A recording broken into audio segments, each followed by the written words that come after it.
this works, what I'm just going to do is at the PC end, as usual, I'm going to just stick on the thing so I can read the comments on the PC. I've got the phone quite close today, so I might be able to actually read them on there, but they're generally, like I said, really small sort of things. If I now go to my streaming platform thing on YouTube, and all that's clicking away nicely, but that's in the micro sievert, so that's just background it's picking up. Plus maybe right over there some of the little bits of uranium I've got, but nothing scary in this room. So it does say I'm actually live on there, although it doesn't say I'm live on the other one. So view in live control room, that might help. And then see if it's actually saying it's live or not. And in a minute I want to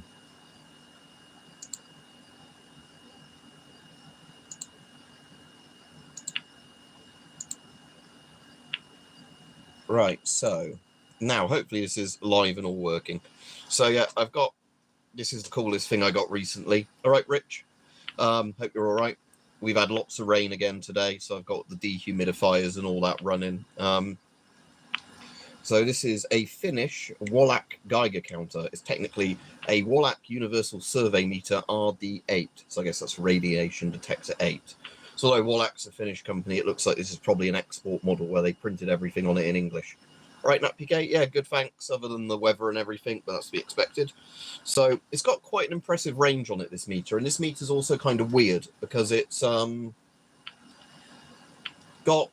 microsieverts and millisieverts on it, which makes you think it's a bit more modern, and it's got a very good range on it. But the circuitry inside is really retro looking. It looks like an old CDV 700 sort of circuitry with a manually sort of soldered circuit board. All right, Roach, I'm good, thanks. I hope you're all right. So it's got, the only problem with this one is it's got a bit of a sticky needle on it, which I'll demonstrate if it works. So if I go to, yeah, you can see that where I've done test, the needle's stuck. But if you smack it about a bit, then the needle goes to where it should go. So yeah. It also, if you run it upside down, the needle moves properly. So I guess it just has a bit more friction there where it's old. Yeah, it's a Geiger counter, Roach. I did a couple of videos on it recently.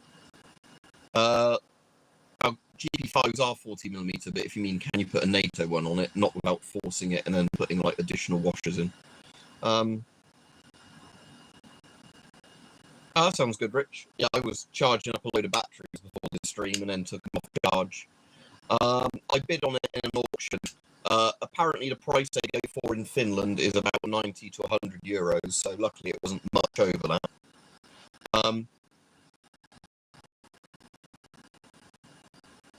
Oh, his mic on, his comment's not showing up for me. It's weird. Right, Moth of Yugoth.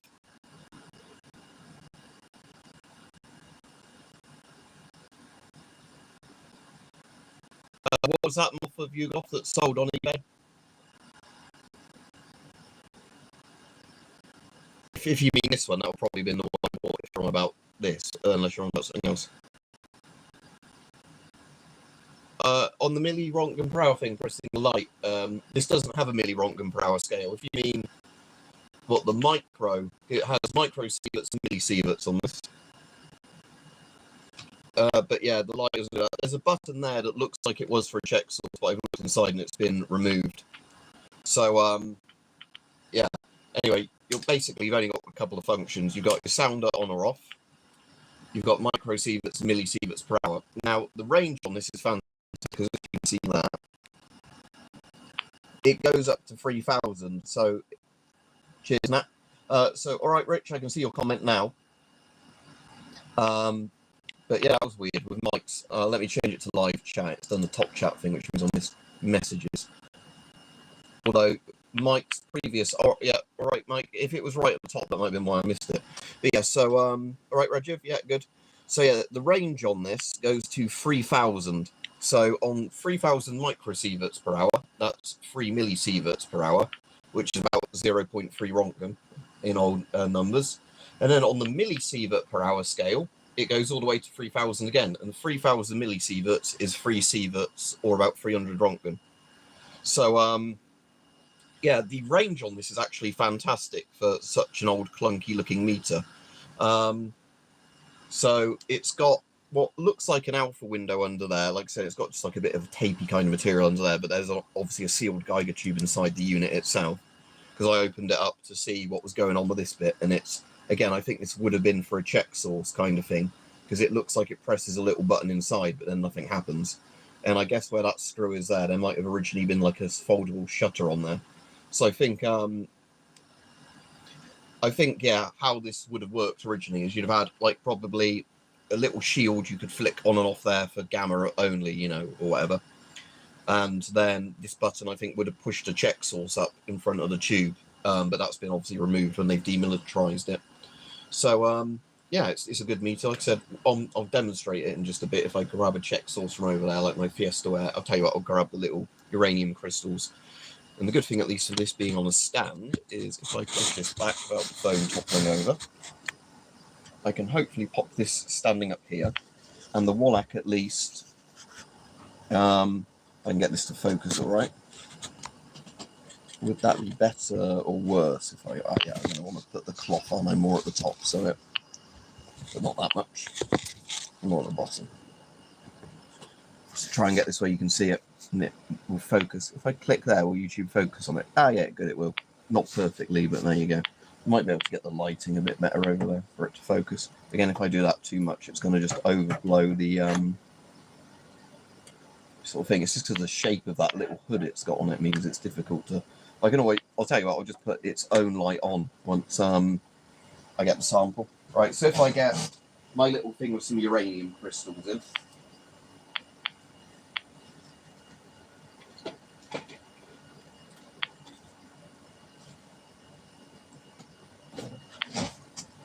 so there we go, it's just a little thing with the uranium crystals in, and because I've got the UV torch, look, I can hold them there and then make them give off the pretty glow. Because, yeah, uranium, or when you get UV light on it, the crystals, they all glow. Anyway, yeah, you can hear the whack going off of it. So if I hold the light button down, oh no, the light button's on the front, I might not be able to hold the light button down. Yeah, it's going to be a bit difficult. Actually, no, because I can do that. So yeah, that's where, like I was saying, the actual detection window is there.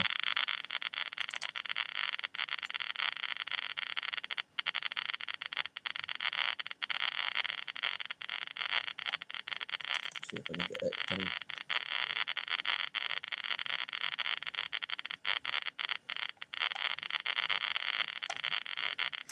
Yeah, that's probably the most radioactive thing I've got in this room. It's not like a scary check source, but yeah. And the that tube is alpha, I think at least alpha, beta, and gamma. It's definitely gets pretty soft betas through it. And for the millisievert per hour one, only measures X-ray and gamma. So it's got basically where there's one tube about there in it, there's a second little tube about there that's the gamma only, sort of X-ray gamma only tube. So that's for the high range. So if I just move this around this bit a bit, you might hopefully get... Again, you're not going to really see the needle move much with this because it's for pretty scary radiation ranges, but that's roughly where it is. But you can at least hear it ticking on the millisievert per hour range, so you know it's picking it up.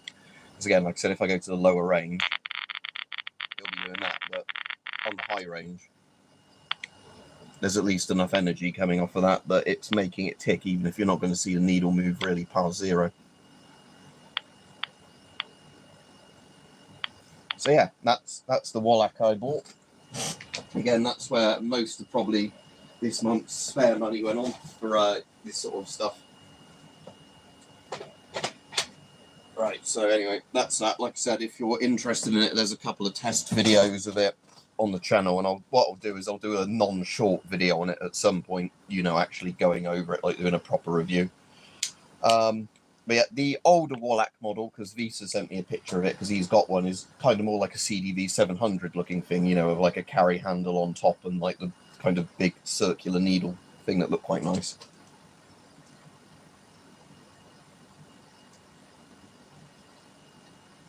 I don't know what the starting bid was, I just bid on it. But yeah, like I said, if there's shit on eBay, I normally bid on it. Like I said, if it's the stuff I'm interested in and don't have. So yeah, you've got a neck strap on it as well.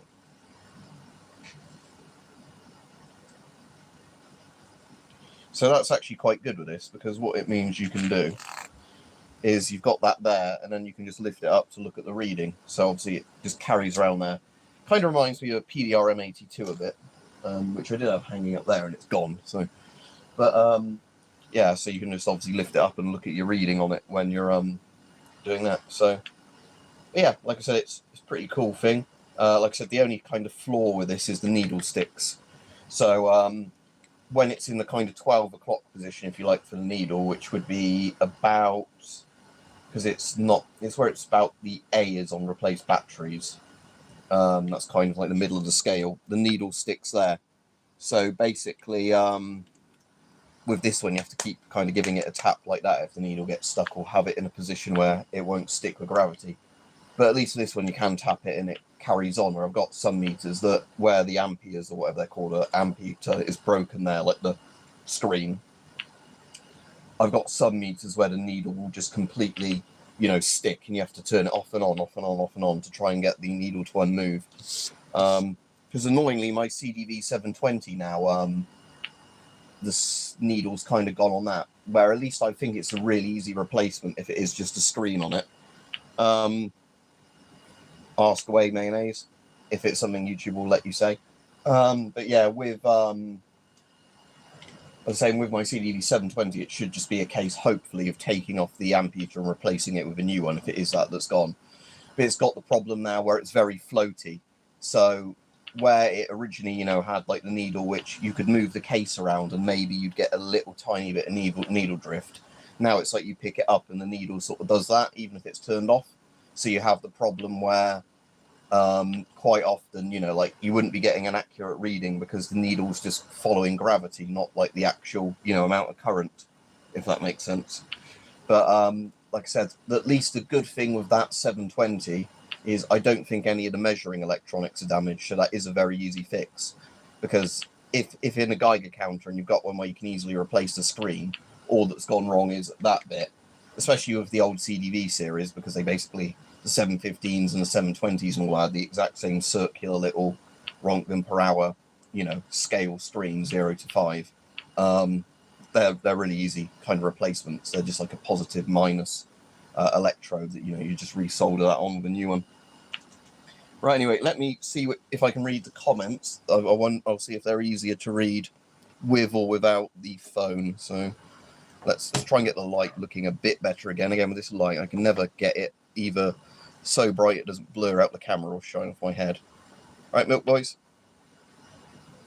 Let me see, can I get the... There we go, let's put it on dim and it's not as bad. It's still a bit annoying, but...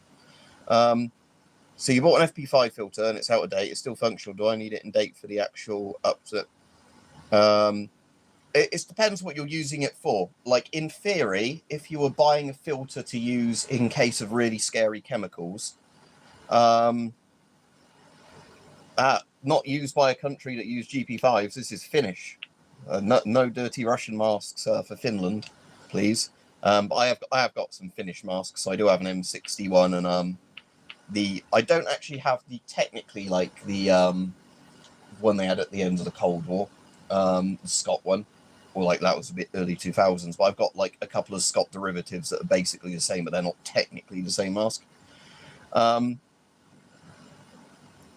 But yeah, like with the thing is with filters, it depends what you're doing with it. If it's just like a nuisance kind of thing, you know, like where there's dust that might make you cough a bit, like the particle filter won't expire. So if you're just using it for particle protection, that's fine, you know, as long as it's not been bashed up horribly. That won't expire, it just clogs up after loads of use.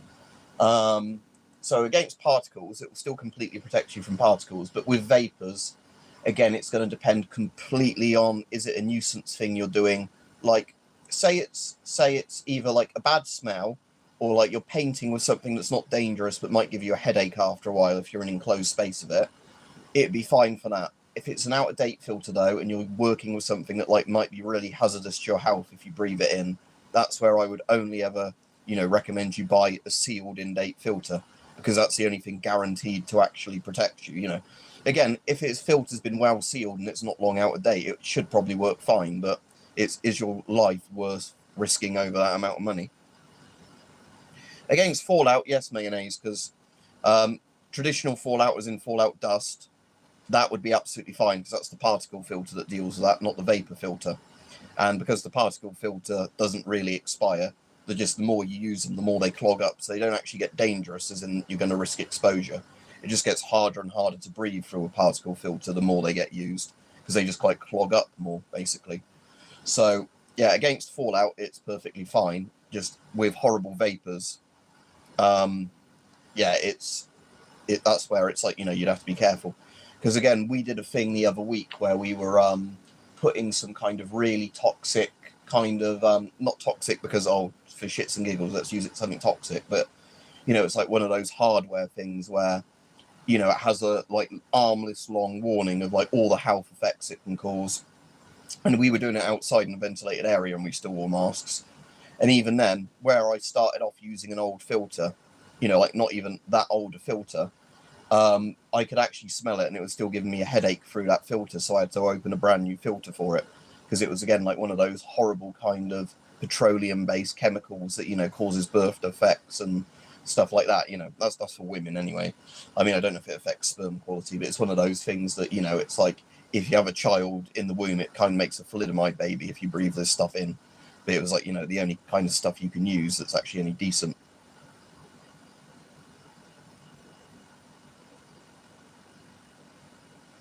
People in wheelchairs being in Magic Fantasy. Yeah. Well, speaking about people in wheelchairs in combat, if you want to lose even more faith in humanity, there is a video in Ukraine of a Russian conscript being wheeled to the front in a wheelchair and then being made to crawl into enemy fire because, glorious Tsar Putin ordered it, that the cripples, be sent to the front line.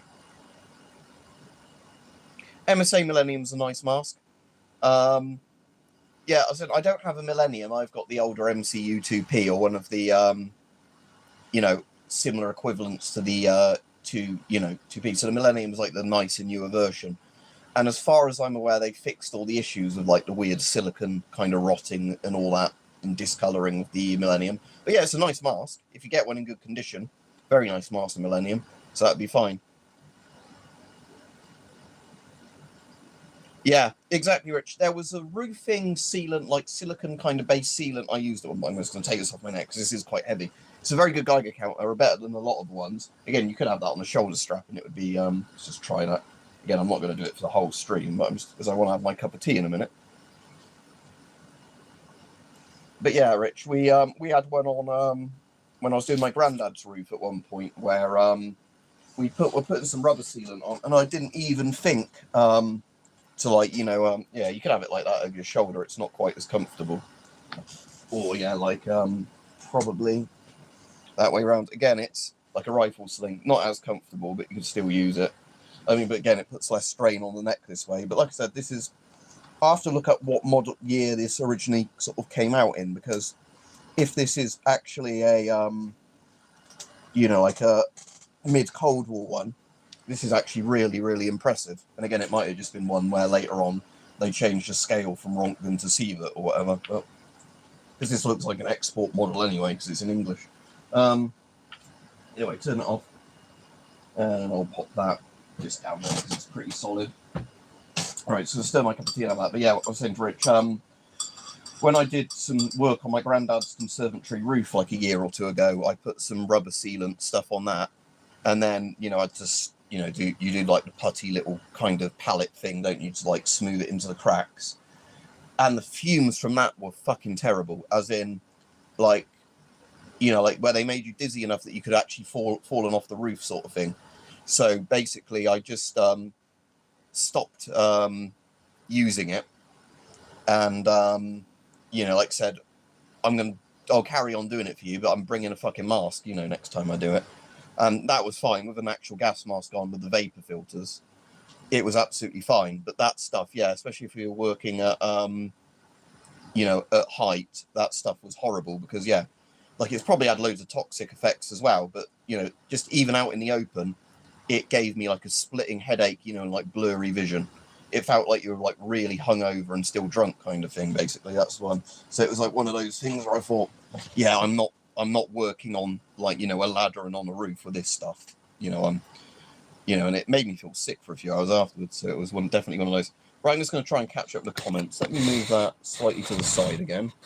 Let me try and pop that up a bit more like that. I don't think the camera's going to fall at that angle. But yeah, it's just because I can read the comments easier on the screen.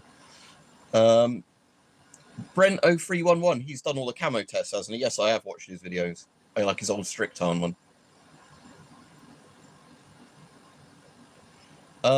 Mods to the MSA Millennium, I don't really know. Like, hopefully you can get custom visors for it, but anyway, if anybody's got a question I missed, just repeat it, because again, I was getting distracted talking over some of the older comments.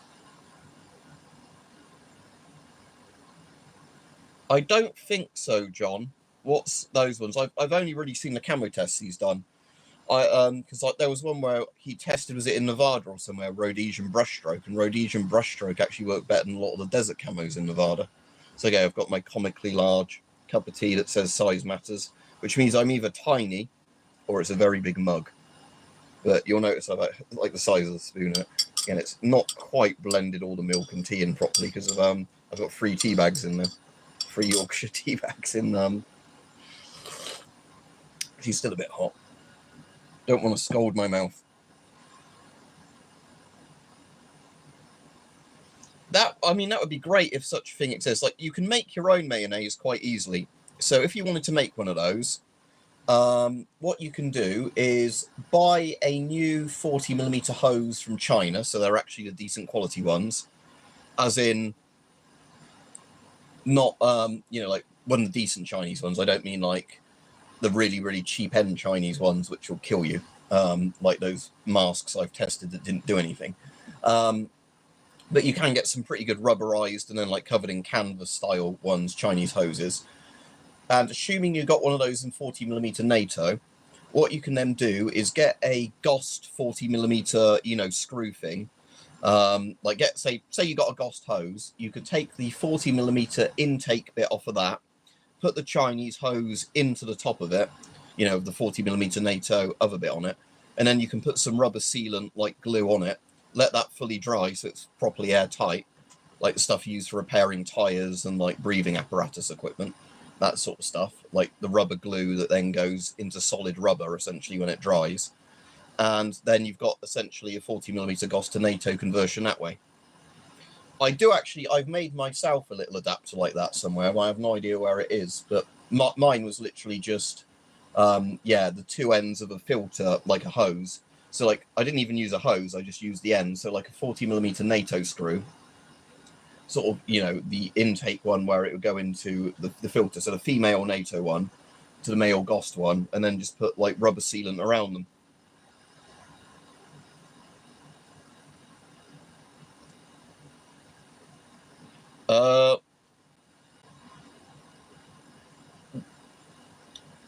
You wouldn't, in theory, if you've got a hose, Summer, you wouldn't use your shoulder, would you?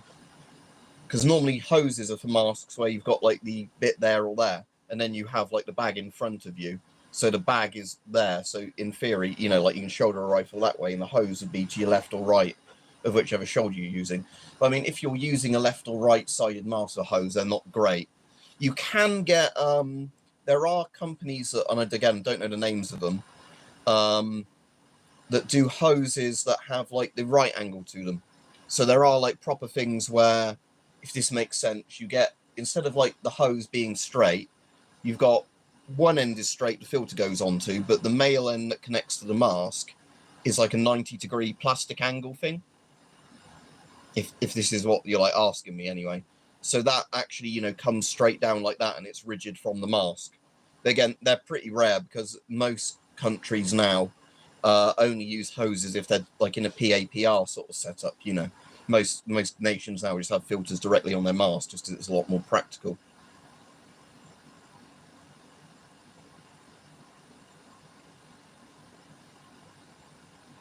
If you're on about, do you mean it's like going over your shoulder or whatever, then yeah, as other people have said, maybe if you've got a combat thing with like epaulets on, you could put the hose through the epaulets, if that makes sense. Because like M65 jackets and some body armors have the epaulet style thing there.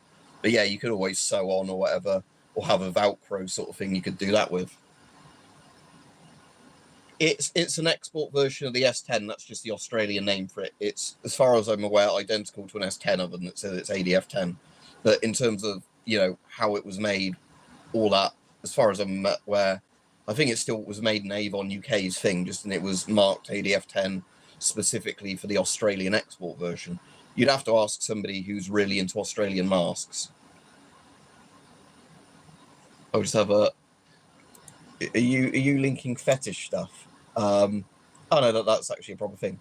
But yes, yeah, that's the sort of thing I was on about, Richard. Yes, yeah, where it said super gum, that I think I've heard a thing like super gummy or something that was all the BDSM sort of gas mask stuff. You know, where all their pictures of the gas mask was then somebody in a gimp suit or some vinyl clothing, you know, with it. You know, and quite often the ones of like with those weird pumps on it, which is like for farting in or something and then pumping into somebody's face. Yeah, fart masks. I definitely remember those, Mike.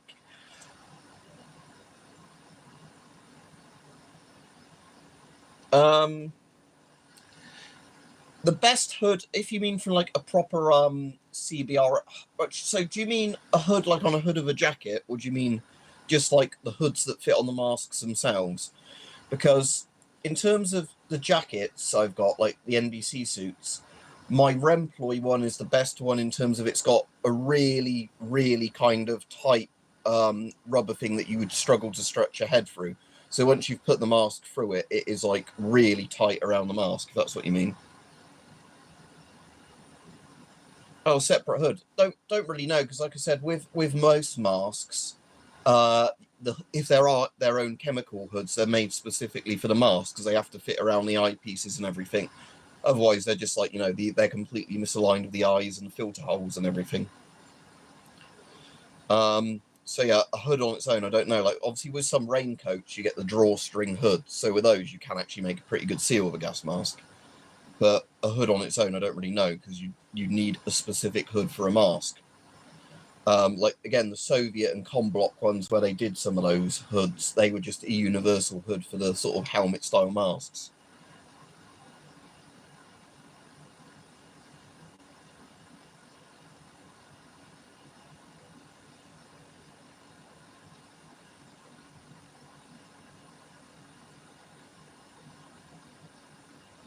Go to a public toilet.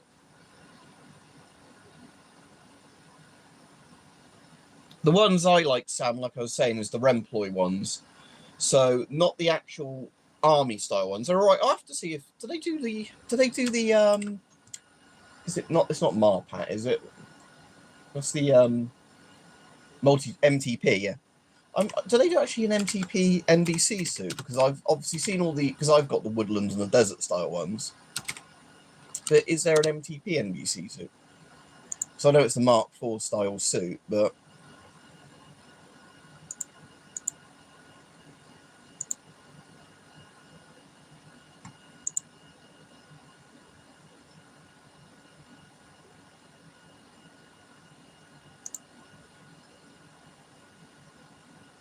let's have a look. What's this?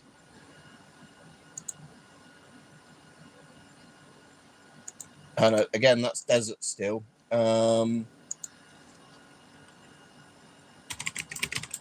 British NBC suit. Let's have a look. I don't know if they actually have the proper MTP suits. Right, Remploy does a lot of stuff for the police, Sam. So they do some British Army gear, but Remploy is just a manufacturer. So if you search Remploy NBC suits, cheers, Milk Boys. Yeah, Remploy did. So they do a lot of the like police protective clothing. They do other just like protective gear as well. But saying the Remploy ones are better than the British Army ones, but again, they just cost more per unit, I imagine. Yeah, thank you. Yeah, I think I just saw a comment and didn't reply to it, but yeah. So yeah, they were made by Avon, marked for Australia, basically. So you'd know if they turned up somewhere they shouldn't have done, and then exported to Australia. Yeah. So it's like a designated export model, if you like. Yeah. Well, for the person asking about hoods, I have just spotted this on eBay. So I'm just going to link this. There is a specific, like, just kind of drawstring style hood if you wanted your own one. Oh, the link's too long. Let me see if I can shorten the link, because that's the problem with eBay, is it has the stupidly long URLs sometimes. So I just need to cut it off at the question mark. I think, yeah, there we go. Link still works, and it's shortened. So now if I go back to here,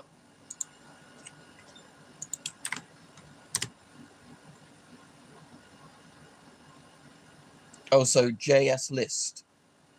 All right, cool. But yeah, anyway, for the person asking about the hoods, this would actually might be all right. Again, it looks like again, the Remploy suit I've got is a bit like, I'm just looking at an RAF. Actually, I might get one of these. Yeah, this is. Oh, this looks nice. Right. Right. Let's see size. Again, I don't know what these sizes are. Do they have a size guide? Oh yeah.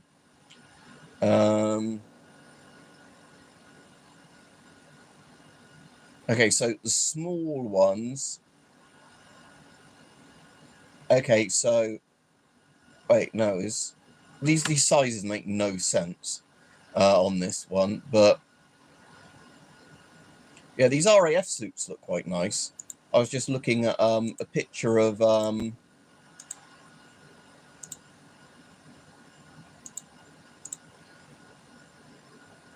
like, yeah, the RAF ones, because they look very similar to the Remploy suits, but they've actually got the zip on the front, so you can actually zip it up better, which is nice. Because the Armed Police Remploy suit I've got has the zip all across the back bit there, which is actually really hard to zip up yourself, because I can never get my arm at the right angle to do the last bit of the suit. So, yeah, I'm just looking at. I was saying these RAF suits look good. They're called Beaumont Immersion Protective Suits, apparently. So yeah, these look good. It's just, can I get one?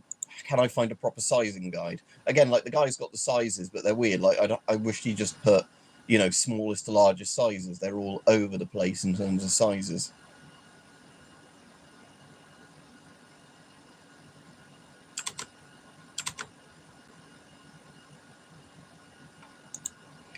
Okay, he's only got a couple of sizes in, so let me look up. A size 2C, oh, that's $79.99. I'm not going to spend that on it. What's the size 3C? Yeah, again, this guy's got the weird thing where the price says $39.99, and as soon as you select a size, they go up massively in price, so never mind.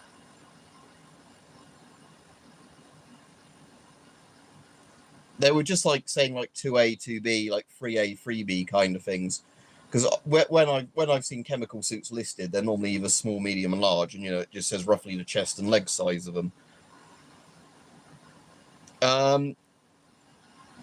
Well, as we've said before about Myra loads of times on here and other channel, Myra doesn't make their own masks. Myra gets licensing to buy other people's stuff, rebrand it, and then sell it at a massive markup. So if you buy Myra stuff, you are basically just buying any other bit of gear that's been marked up. So basically, most of the Myra gas masks are current Czech gas masks. It's just that they're about 3 times the price of them on the surplus market. And yes, technically they're new, but I'm sure you can still find the Czech ones, like, basically a year, you know, unused for way cheaper if you know the actual names of the masks. They had like SOEX Geiger counters with just Myra printed on them, where SOEX sold this particular model for whatever price and Myra sold it for 3 times as much. So, you know, rather than 60, say, pounds for a Geiger counter, it was nearly like 200 pounds or dollars. And the other thing with Myra is apparently their CEO is like one of those kind of people that screeches at people on Twitter and in YouTube comments if they say nasty things about Myra. So he's kind of made more people hate Myra just for constantly getting angry at people. They legally do it, Milk Boys, so it's not like they take somebody else's product without them knowing and stick their name on it. What they do is they basically say to a company, can we buy a bulk load of stuff from you, rebrand it as ours, you know, and then sell it as a markup. So basically the company selling the original thing gets probably their cost price or a bit more for the item. So they've made a load of sales, they're happy. Myra literally get the item, put a sticker on it or whatever. Then they'll call it the Myra whatever, and they'll sell it at like 3 times the, you know, price value. So yeah, again, it's like the Czech mask I've got, which is one of the ones Myra sells, I can't remember their name for it, but it's called the OM90, I think, in Czech service, OM90. It's kind of like a copy of the S10, but not as good. And again, it's a very meh sort of mask, you know, it's not great, not terrible sort of mask, you know. I've worn far worse masks, but they're a hell of a lot better masks you can get in terms of comfort and visibility and everything. But again, Myra just charge so much more than what the Czech army charges for it, you know. It's because, yeah, they just basically have deals with companies to bulk buy their stuff, sell it under the Myra name, and then it's like, you know, where companies import loads of stuff from China, they put their own brand name on it because they're in agreement with a Chinese factory to do it, and then they sell it for quite a lot. Where if you look on AliExpress, you can actually find the original item, you know, with some no-name Chinese brand on it or no name at all, really cheap. It's just that kind of marketing strategy. Yeah, I've seen that Russians have been sent to Ukraine with airsoft gear, and I suppose the really unlucky ones don't even get airsoft gear. They get civilian clothes and told to spend their own money, which will probably then get stolen from them, on their own protective equipment, and then they get blown up by an FPV drone anyway.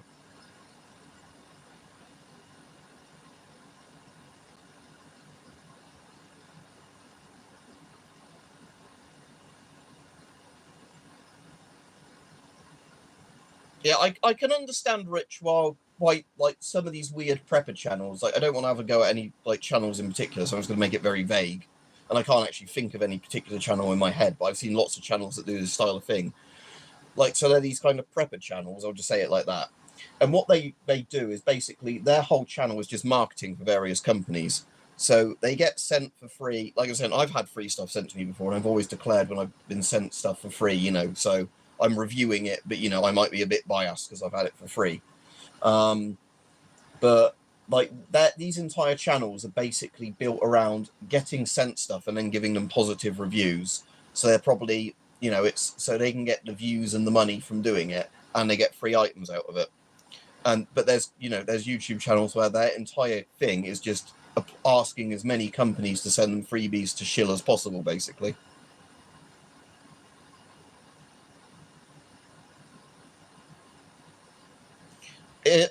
Yeah, lots of the old Soviet masks are much lower in stock now. The war in Ukraine has had a massive effect because a lot of the Soviet stockpiles are in Ukraine and Russia. So a lot of that now is actually being used, especially because Russia's using chemical weapons in Ukraine. So both sides are needing to scramble for masks.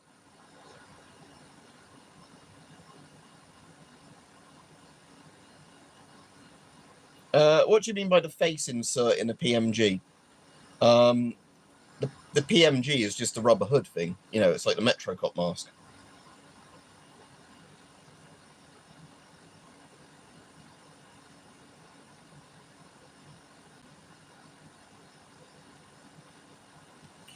But when people are on about like fallout filters as well, technically there is a type of filter you can get called a reactor filter, which is even better, but they're very expensive.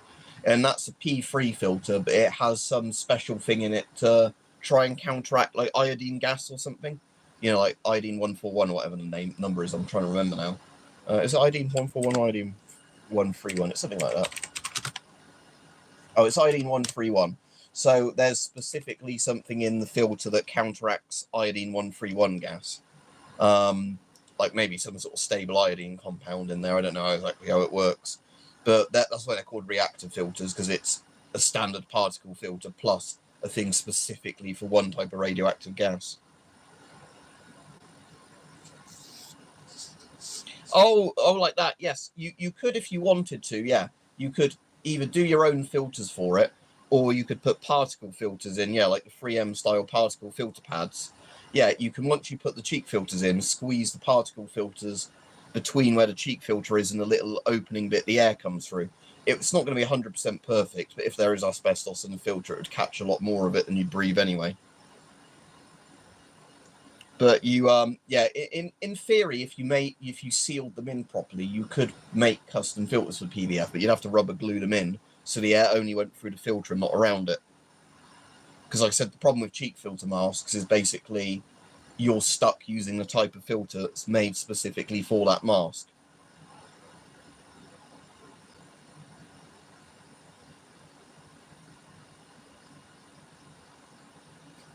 Yeah, sounds like some interesting drama, Rich. Right, let's see if my cup of tea is a good temperature now.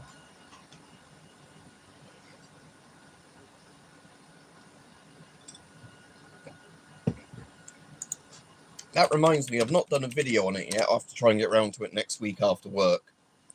But a really cool thing I've got from, what you call it?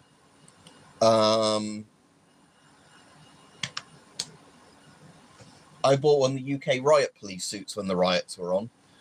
So, like, you know, they're meant to be like the flame-proof sort of suits, you know. So, all right, Shotgun Master. So what I'm going to do on the video, which might be stupid, I'm not going to do it with a fucking jet lighter, but I'm going to get a regular lighter and hold it under my arm when I'm doing the video and see if it is actually flame retardant. It says it's flame retardant, and it's made by a proper company, so it will be, but, you know, I'm not expecting to go up like a Primark Christmas tree. But, you know, I'm still a bit sort of, you know, like I said, I don't want to use a jet lighter because they're so hot and it's concentrated. Because, you know, they're meant to be like the kind of watertight suits that, you know, if petrol gets thrown on you, you know, it's going to burn off on the suit rather than lighten you up kind of thing. Yeah, have a fire extinguisher ready or a bucket of water or something, yeah. Well, what I might do is have the suit hanging up outside while I do that bit. But I just think it'd be funny just doing that. But then maybe YouTube would ban the video because they'd think it was some sort of ISIS execution video or something. Or like self-immolation video.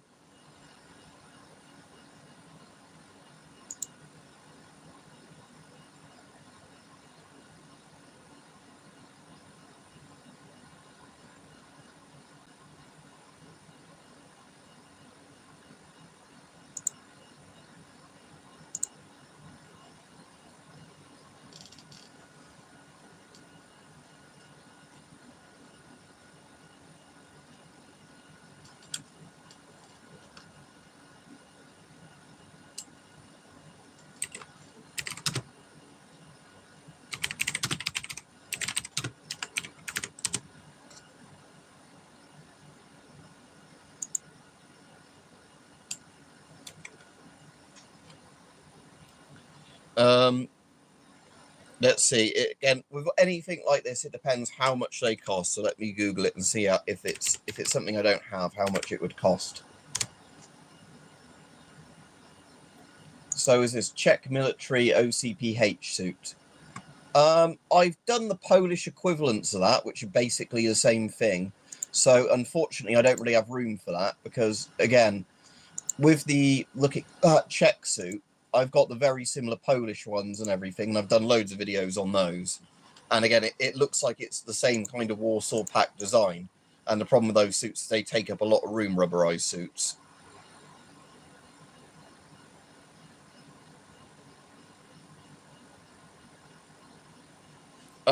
Yeah, you could get them through China, technically, Mayonnaise, if you have a Chinese contact or somebody, because they have no trade restrictions with Russia.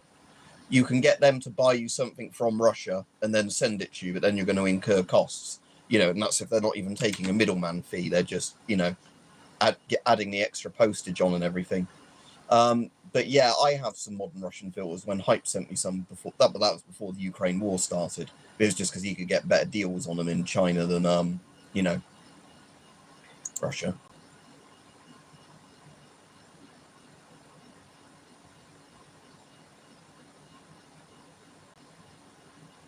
Oh, there's something cool I've just found, but again, it's 180 quid, so I'm not going to buy it.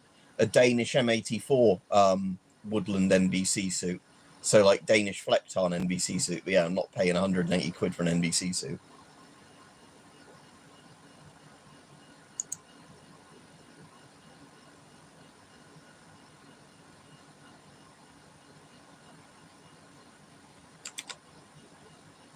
I'm just having a look on eBay now at some NBC suits, but yeah, nearly all the ones coming up are just the typical communist ones, or like the British ones. You know, I've seen a couple of American ones, but again, they're very similar to the British ones, and they cost a lot of money, so I wouldn't bother with that either. Like I said, the only cool one I've seen is the Danish one so far.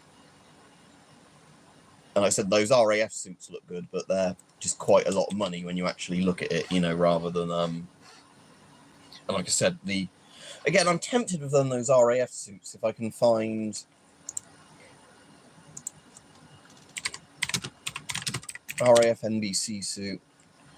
If I can find, you know, like one where they just make the sizing really obvious, because if you're spending that money, you want it to fit you properly. I know with NBC suits, you always buy them bigger than the size you need anyway. So they just called immersion suits.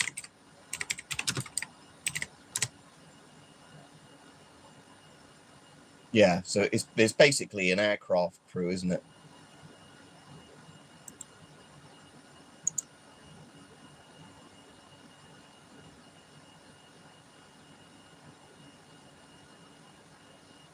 There's some Helly Hansen similar ones, which are disposable ones for $27.99. They look cool, but again,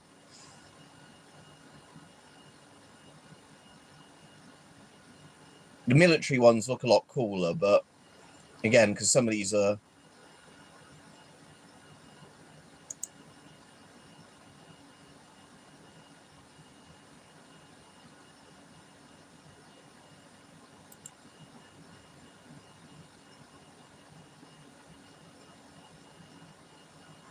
I'm just seeing one. I think there's one on here that looks like... Because always with these sort of things, I check that it's... Yeah, so one of the things I always check when I'm buying these sort of suits is it's not a fetish type person selling them. As in, if it was a fetish superstore selling it, it wouldn't be a problem. But, you know, I don't want a second-hand gimp suit somebody's had.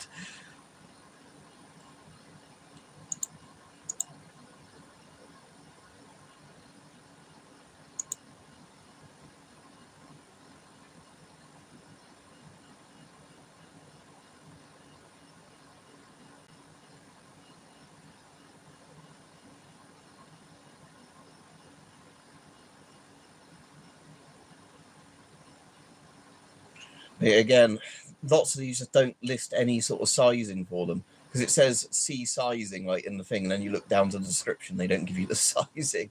It's like, oh great.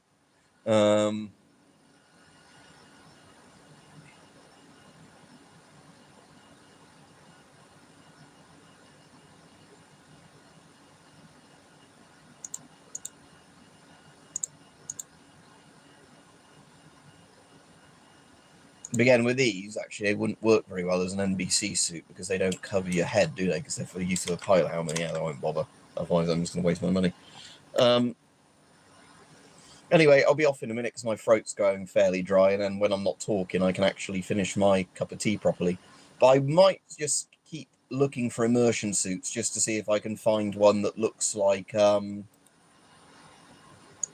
know, like a fairly cheap one, and then I'll take a risk on it. But some of these as well have been used so much, they look like it's been in somebody's spunk hostage-like thing, you know, like spunk dungeon. And again, the ones that look quite clean are like really expensive for what they are. Oh, okay, this one is done with boot sizes. Right.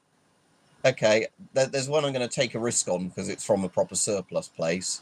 And they've listed them on the boot size of the suit, which I can just buy in my boot size and then hope it fits me. So I'm just going to do that now.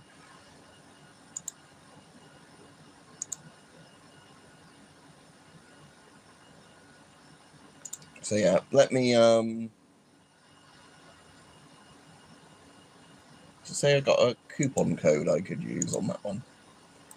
Right, hang on, I'm just going to go back on save 20% with...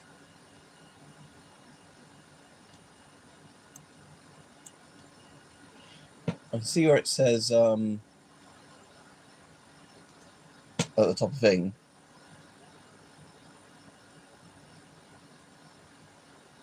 Right, if I go back to that.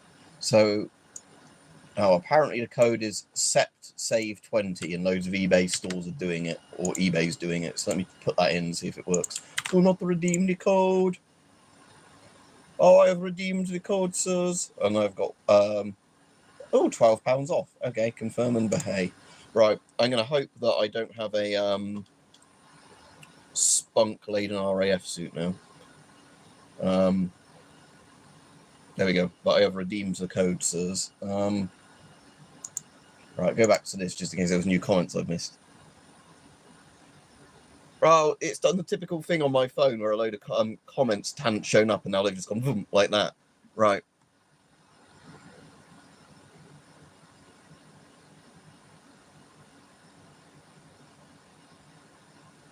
Because of the war in Ukraine, Buzz Killington. Basically, both COVID and the war in Ukraine. So it's literally the thing of there's a war on, which Putin keeps going, ook, ook, I'm going to nuke.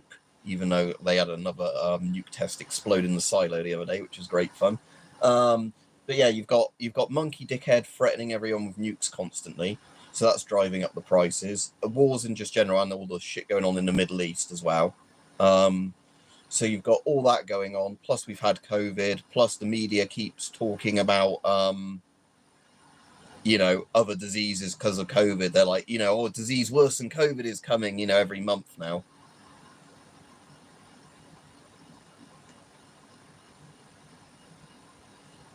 Do you like sniffing him as well, Rich?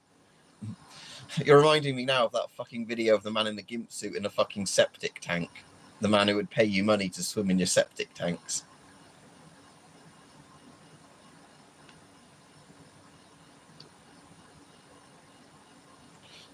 Originally, JJ, I think they're ones pilots would have in case they, they're basically what you'd have like a flight suit.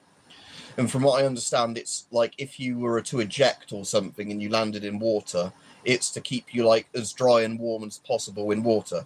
So it's like an NBC suit in the sense it's totally waterproof, but it's designed more like a flight suit.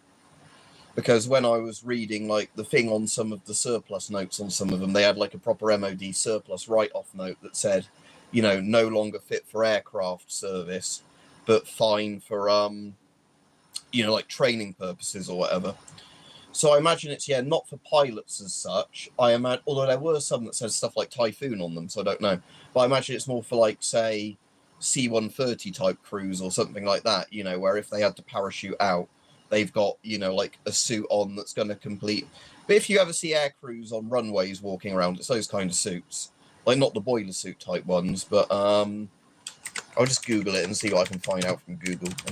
Aircraft immersion suit. Flight immersion suits. Like, let's read what's in. Yeah, it looks like helicopter crews wear them as well.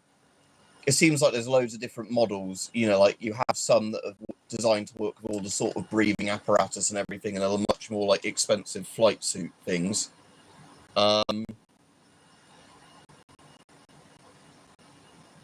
But yeah, it seems like the immersion suit ones are specifically ones for like really cold climates, or like where you're going to come out, probably land in water and then be freezing.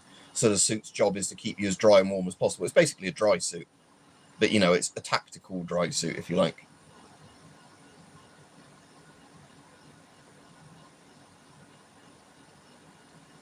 Anyway, I'll be off now. It's been quite a good fun stream today, so thanks everyone for coming on. Don't know if I'll get time to do a stream tomorrow. If I do, I'll stream. If I don't, obviously I won't be on, but you'll know that, because if you see I'm on, if it sends out the notification. I've got quite a few videos scheduled for the next few days, actually, because I got quite a bit of stuff filmed. So there's a video tomorrow on the Czech/Yugoslav Geiger counter using its ionization chamber being tested with the X-rays. And then there's another video I did showing off the dangers of batteries exploding. Although it wasn't batteries exploding in this video, but it's using a thermal camera to show you like how hot some battery chargers get when they're charging up. That's right, Mayonnaise. Like I said, luckily, so far, we haven't had water properly coming here other than wet carpets and, like damage to the roof and that.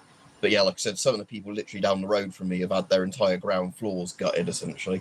But yeah, like I said, it's something to keep an eye on because we're meant to have rain non-stop now for about 4 days or something. And again, if the drains are already struggling, it's just going to get worse. Yeah, have a good day, everybody. And I will, hopefully maybe be on tomorrow. We'll see when I get time, basically.